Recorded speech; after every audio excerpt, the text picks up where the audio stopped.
ప్రముఖ ఆర్థిక నిపుణుడు, రిచ్ డాడ్ పూర్ డాడ్ రచయిత రాబర్ట్ కియోసాకి ప్రపంచ ఆర్థిక ముఖ చిత్రంపై చేసిన తాజా వ్యాఖ్యలు ఇన్వెస్టర్లలో ప్రకంపనలు సృష్టిస్తున్నాయి. ప్రస్తుత ఆర్థిక పరిస్థితులను విశ్లేషిస్తూ ఆయన చేసిన ఎక్స్ పోస్ట్లో ప్రభుత్వాలు అడ్డగోలుగా ముద్రిస్తున్న కరెన్సీని ఫేక్ మనీగా అభివర్ణించారు. దేశాల జాతీయ అప్పులు అదుపు లేకుండా పెరుగుతున్నాయని, దీనివల్ల ద్రవ్యోల్బణం ఆకాశాన్ని తాకడం ఖాయమని ఆయన హెచ్చరించారు.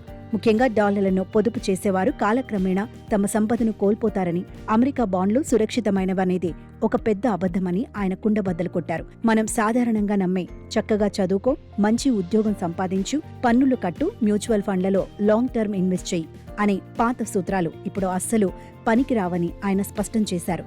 ఈ సంప్రదాయ పద్ధతులను గుడ్డిగా అనుసరించేవారే భవిష్యత్తులో ఆర్థికంగా ఎక్కువగా నష్టపోతారని కియోసాకి గట్టిగా అభిప్రాయపడ్డారు.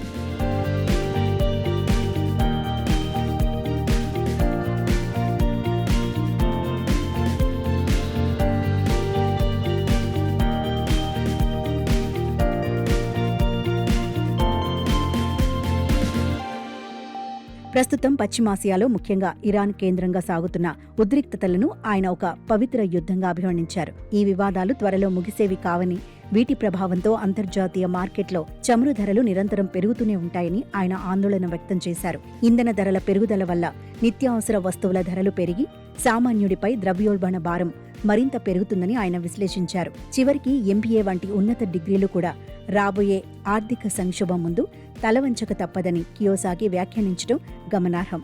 ప్రభుత్వాలు తమ ఇష్టానుసారం ముద్రించడానికి వీలుపడని వస్తువులని నిజమైన ఆస్తులుగా ఆయన పరిగణిస్తున్నారు. కాగితపు కరెన్సీ విలువ పడిపోతున్న వేళ కేవలం భౌతిక ఆస్తులు మాత్రమే ఇన్వెస్టర్లను కాపాడగలవని ఆయన సూచిస్తున్నారు. ఈ పరిణామాలు ప్రపంచవ్యాప్తంగా ఉన్న మధ్యతరగతి ప్రజల పొదుపుపై తీవ్ర ప్రభావం చూపే అవకాశం ఉందని ఆయన హెచ్చరించారు.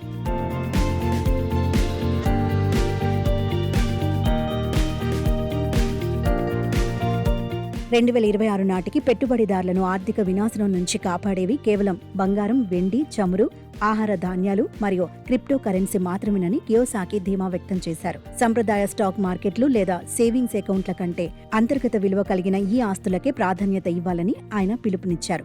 మీ మెదడులో మీరు నింపుకునే ఆర్థిక విద్య మాత్రమే మిమ్మల్ని కాపాడుతుంది అంటూ ఆయన ఇన్వెస్టర్లకు హితబోధ చేశారు. దేనిని నమ్మాలో, ఎక్కడ పెట్టుబడి పెట్టాలో మేధస్సుతో ఆలోచించి నిర్ణయం తీసుకోవాలని ఆయన సూచించారు. ప్రభుత్వాల మాయాజాలంలో పడి ఫేక్ మనీని నమ్మేవారు దారిద్ర్యంలోకి వెళతారని, వాస్తవ ఆస్తులను సేకరించేవారు మాత్రమే సురక్షితంగా ఉంటారని ఆయన ముగించారు. కియోసాకి చేసిన ఈ సంచలన విశ్లేషణ ఇప్పుడు అంతర్జాతీయ ఆర్థిక వర్గాల్లో పెద్ద చర్చకు దారితీస్తోంది.